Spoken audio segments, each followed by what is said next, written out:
Good morning बच्चों। तो आज हम देखने जा रहे हैं न्यूक्लियस।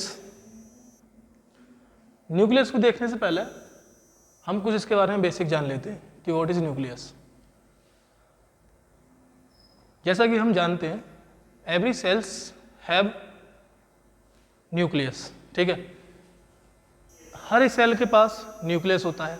उस सेल्स, जैसे कि हमने पिछली क्लासेस में पढ़ा है कि सेल्स क्या होती है। सेल्स होती है यूनिट ऑफ लाइफ। तो जो सेल्स की एक्टिविटी, जितनी भी सेल्स के अंदर एक्टिविटी होती हैं, उससे सारे को जो कौन कंट्रोल करता है, वो करता है न्यूक्लियस कंट्रोल। जैसे कि एनसीईआरटी की एक लाइन है, inside each cell is a dense membrane bound structure called nucleus and nucleus contain chromosomes which turn into genetic material DNA. अब ये जो न्यूक्लियस है, ये सेल्स की सारी एक्टिविटी को कंट्रोल किसके थ्रू करता, कैसे ये सेल्स की एक्टिविटी को कंट्रोल करता, उसका अगर हम ओवरव्यू एक बेसिक आइडिया लें तो क्या होता है, न्यूक्लियस के पास क्रोमोसोम्स होते हैं। क्रोमोसोम्स ही हमारी पूरी एक्टिविटी को कंट्रोल करते हैं। किसके फॉर्म में? डीएनए की फॉर्म में। जो क्रोमोसोम होता है उसमें डीएनए कंडेंस होता है जो कि जीन कोड करता, जीन जिसके पास होते हैं, और वो ही जीन हमारी जितनी भी एक्टिविटी होती हैं उसी को सारे को वही कंट्रोल करता है। चाहे वो हमारा अपीयरेंस हो गया, चाहे हमारा किसी भी तरह का बॉडी के अंदर मॉडिफिकेशन या किसी भी तरह के हमारे इंटरनली चेंजेस हो रहे हैं, जो भी हमारी बॉडी में generation to generation genetic information change होती है, तो वो किसके थ्रू जाती है? वो जाती है जीन के थ्रू। और वो जीन कहाँ होता है? डीएनए, जो कि क्रोमोसोम के फॉर्म में सेट होता है, पैक्ड होता है, ठीक है। तो क्या होता, ये जो बेसिक आइडिया है ये हमने न्यूक्लियस के बारे में जाना। अब न्यूक्लियस, जो सबसे पहले न्यूक्लियस को डिफाइन किया था सबसे पहले, तो वो किया था रॉबर्ट ब्राउन ने 1831 में। अगर हम देखें न्यूक्लियस की स्ट्रक्चर के बारे में, जैसे कि आप देख पा रहे हैं न्यूक्लियस की स्ट्रक्चर है, इसमें क्या है, हम काफ़ी चीज़ें देख पा रहे हैं इसमें। जैसे कि अगर हम इसकी आउटर स्ट्रक्चर की बात करें तो सबसे जो इसके आउटर में होती है उसे बोलते हैं आउटर मेम्ब्रेन, एंड देन उसके बाद जो आती है हमारी उसे बोलते हैं इनर मेम्ब्रेन। और आउटर और इनर मेम्ब्रेन के बीच में एक स्पेस होता है जिसे बोलते हैं पेरी न्यूक्लियर स्पेस। एंड अब एक यहाँ पर चैनल होता है जो कि इनसाइड एंड आउटसाइड दोनों को कनेक्ट करता, यानी इनसाइड से आउटसाइड को जो भी मटेरियल जाएगा वो जाएगा इसके थ्रू, इसे बोलते हैं न्यूक्लियर पोर। एंड इसमें राइबोसोम भी होते हैं जो कि हेल्प करते हैं इसकी अदर एक्टिविटीज़ में।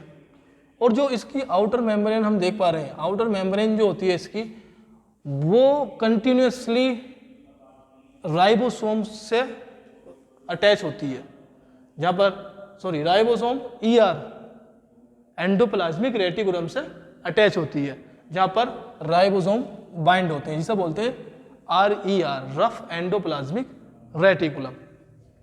यहीं पर हम देख पा रहे हैं एक हमें स्पेरिकल लाइक स्ट्रक्चर देखने को मिलती है जिसे बोलते हैं हम न्यूक्लियोलस, जिसके बारे में हम अभी आगे बात करेंगे। तो ये एक स्ट्रक्चर है न्यूक्लियस की जो कि हर सेल्स के अंदर होता है, और ये प्रोकैरियोट्स में मेम्ब्रेन बाउंड नहीं होता और यूकैरियोट्स में मेम्ब्रेन बाउंड स्ट्रक्चर होती है। हम किसी भी चीज़ में देखें, चाहे वो ह्यूमंस की बात करें चाहे वो प्लांट की बात करें, सब में न्यूक्लियस देखने को मिलता जो कि हमारी हमारी सारी एक्टिविटी को कंट्रोल में करता। जैसे कि मैंने आपको बताया, क्योंकि इसके अंदर क्या होता, क्रोमोसोम डीएनए, जिसके रूप में ये कंट्रोल करता। अब इसमें जैसे कि ये लिखा membrane bound structure, membrane bound structure कहाँ पर होता है? यूकैरियोट्स में। और मेम्ब्रेन लैक कहाँ पर होती है? वो होती है प्रोकैरियोट्स में।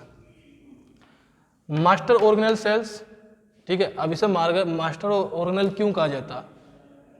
क्योंकि ये पूरी एक्टिविटी को कंट्रोल करता है, इसलिए इसे हमें मास्टर ऑर्गेनेल कहता है। क्यों? अब इसमें होता क्या है, इसी में यहाँ पर हो रहा होता रेप्लिकेशन, यहीं पर होता इसमें, इसी के अंदर रेप्लिकेशन चल रहा होता, जिससे डीएनए से डीएनए बनता, जैसे कि हम 12th क्लास में पढ़ेंगे।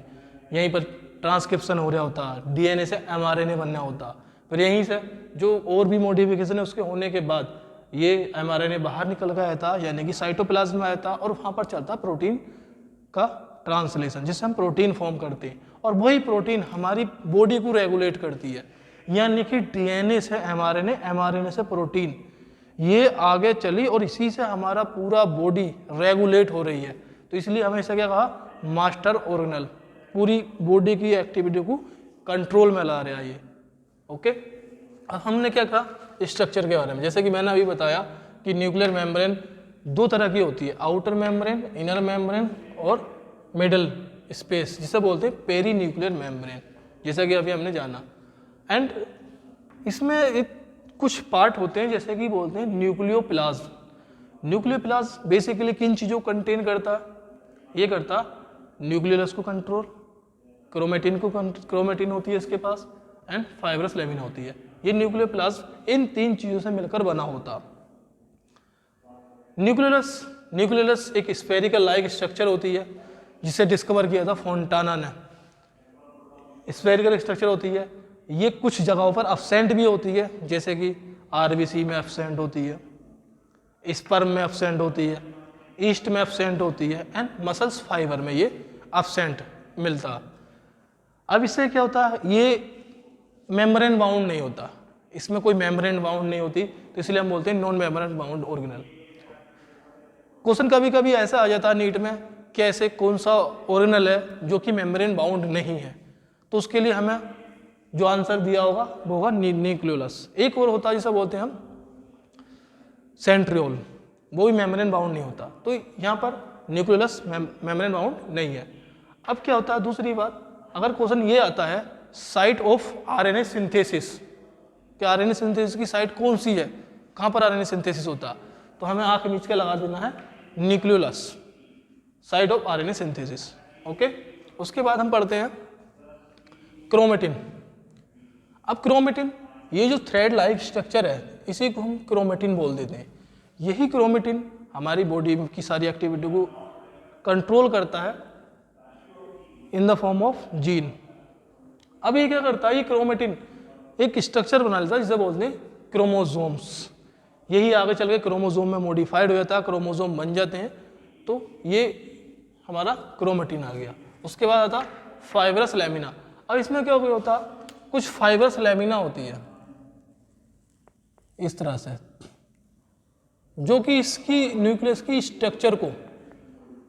स्ट्रक्चर को स्ट्रेंथ प्रोवाइड कराती है, इसे बाइंड रखती है और इसे स्ट्रेंथ प्रोवाइड कराती है, तो इसे फाइब्रस लैमिना बोलते हैं, जो कि इसके लिए कहीं ना कहीं बहुत ज़्यादा जरूरी है। अब हमारा जो नेक्स्ट आता वो था क्रोमेटिन नेटवर्क। अब जो ये क्रोमेटिन नेटवर्क के बारे में अभी हमने जाना, तो ये डीऑक्सी राइबो न्यूक्लियोप्रोटीन जिसे हम बोलते हैं, ये इससे कंसिस्ट होता। अब अगर हम इसे स्टेन करें, एक डाई होती है एसिटा कार्माइन, अगर हम उसे स्टेन करते हैं इस क्रोमेटिन फाइबर को, तो हमें दो तरह के फाइबर देखने को मिलते हैं, दो तरह की क्रोमेटिन देखने को मिलती है, जिसे बोलते हैं हम यूक्रोमेटिन और इसे बोलते हैं एक हेट्रोक्रोमेटिन। जैसे ये लिखा है यूक्रोमेटिन और हेट्रोक्रोमेटिन।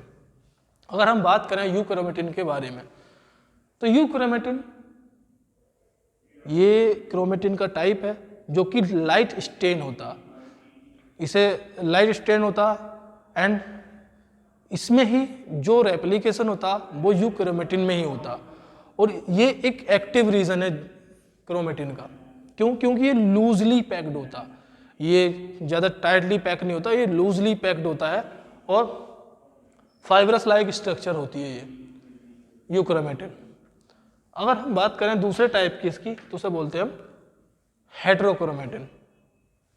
अब हेट्रोक्रोमेटिन जस्ट अपोजिट, यानी कि ये क्या होता है, ये डार्क स्टेन होता है, टाइटली कंपैक्ट होता है और इनएक्टिव रीजन होता, या मतलब यहाँ पर हम रेप्लिकेशन नहीं कर सकते क्योंकि बहुत ज़्यादा टाइटली बाउंड होता, तो इसे हम बोलते हैं हेट्रोक्रोमेटिन।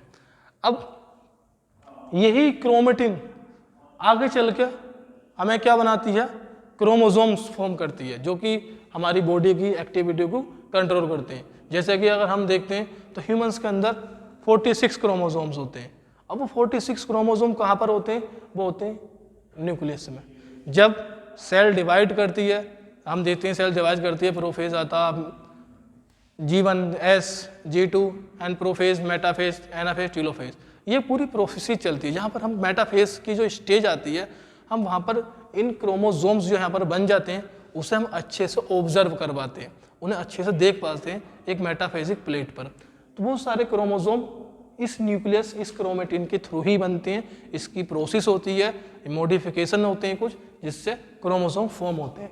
अब इससे ये स्ट्रक्चर आप देख रहे हैं बाहर आउटर जो स्ट्रक्चर निकल रही है, इसे हम बोलते हैं एंडोप्लाज्मिक रेटिकुलम। बिकॉज इस पर राइबोसोम बाइंड है, तो इसलिए बोलेंगे हम राइबोसोम रफ एंडोप्लाज्मिक रेटिकुलम, क्योंकि इस पर राइबोसोम बाइंड है।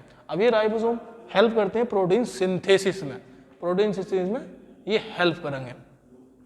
तो ये हमने बेसिक आइडिया लिया न्यूक्लियस के बारे में, जो कि नीट लेवल के लिए काफ़ी इनफ है, और इससे काफ़ी क्वेश्चंस आते हैं जो कि बहुत इंपॉर्टेंट है हमारे नीट के लिए, कि इसके डिस्कवरी किसने की। तो हम देखते हैं कि रॉबर्ट ब्राउन ने इसकी डिस्कवरी की।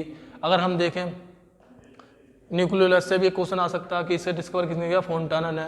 ऐसे कौन सी स्ट्रक्चर है जो कि मेम्ब्रेन बाउंड नहीं है, तो हम न्यूक्लियस को आंसर करेंगे, ये है। दूसरा, अगर हम इसके देखें तो हेट्रोक्रोमेटिन, यूक्रोमेटिन से भी एक क्वेश्चन बन सकता है। तो यहाँ से काफ़ी कुछ क्वेश्चन बन सकते हैं जो कि हमारे नीट के लिए बहुत ज़्यादा हेल्पफुल होते हैं, और हम इससे एक से दो क्वेश्चन आराम से इजीली सोल्व कर सकते हैं अगर आते हैं तो ये आज हमने पढ़ा न्यूक्लियस के बारे में। नेक्स्ट क्लास में हम पढ़ेंगे कि दूसरे टॉपिक के बारे में। Thank you so much.